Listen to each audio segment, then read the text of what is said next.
నమస్తే, welcome to Sakshi cinema. This is Durga. Tollywood లో 4 దశాబ్దాలుగా తనదైన స్టైల్, ప్రయోగాత్మక సినిమాలతో ప్రత్యేక గుర్తింపు సంపాదించుకున్న స్టార్ హీరో అక్కినేని నాగార్జున ఇప్పటికీ అదే క్రేజ్ తో ముందుకెళ్తున్నారు. రొమాంటిక్ హీరోగా మొదలై యాక్షన్, ఫ్యామిలీ, క్లాస్, మాస్ తో పాటు ఇప్పుడు నెగటివ్ షేడ్స్ ఉన్న పాత్రల్లో కూడా ప్రేక్షకుల్ని అలరిస్తున్నారు. ప్రస్తుతం తన 100వ సినిమా దిశగా అడుగులు వేస్తుండడం అభిమానుల్లో మరింత ఉత్సాహాన్ని నింపుతోంది. ఇలాంటి సమయంలో నాగార్జునకు సంబంధించిన ఓ ఇంట్రెస్టింగ్ న్యూస్ ఇప్పుడు నెట్టింట వైరల్ అవుతోంది. బాలీవుడ్ లో సంచలన విజయం సాధించిన ధురంధర్ లో విలన్ రోల్ కోసం తొలుత నాగ్నే సంప్రదించారట.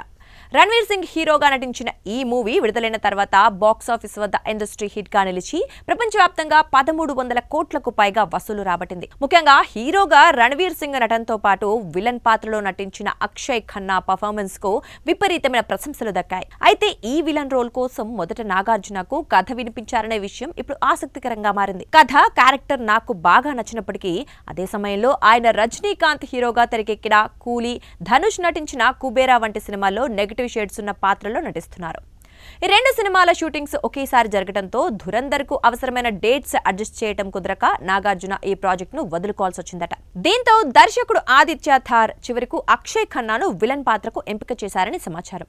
అక్షయ్ ఖన్నా ఆ పాత్రకు పూర్తి న్యాయం చేశారని విమర్శకులు ప్రశంసించినప్పటికీ ఒకవేళ నాగార్జున ఆ సినిమాలో కనిపించి ఉంటే మరింత పవర్ఫుల్ గా ఉండేదని ఆయన అభిమానులు భావిస్తున్నారు.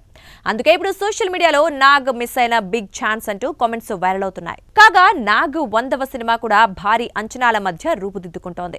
ప్రస్తుతానికి కింగ్ 100 అనే వర్కింగ్ టైటిల్ తో తెరకెక్కుతున్న ఈ సినిమాకు కోలీవుడ్ దర్శకుడు కార్తిక్ దర్శకత్వం వహిస్తున్నారు. పవర్ఫుల్ యాక్షన్ తో పాటు ఫ్యామిలీ ఎమోషన్స్ కలబోసిన కథగా ఈ సినిమా ఉంటుందని నాగార్జున ఇప్పటికే వెల్లడించారు. అన్నపూర్ణ స్టూడియోస్ సమర్పణలో మనం ఎంటర్టైన్మెంట్స్ బ్యానర్ పై నాగార్జున స్వయంగా నిర్మిస్తోన్న ఈ ప్రెస్టీజియస్ మూవీలో 3 హీరోయిన్లు ఉంటారని తెలుస్తోంది. టబు, అనుష్క శెట్టి, సుస్మితా భట్ పేర్లు వినిపిస్తున్నాయి. దేవిశ్రీ ప్రసాద్ సంగీతం అందించే ఈ సినిమా 2026లో ప్రారంభం కానుందని ఇటీవల షిరిడీలో నాగ్ స్పష్టం చేశారు.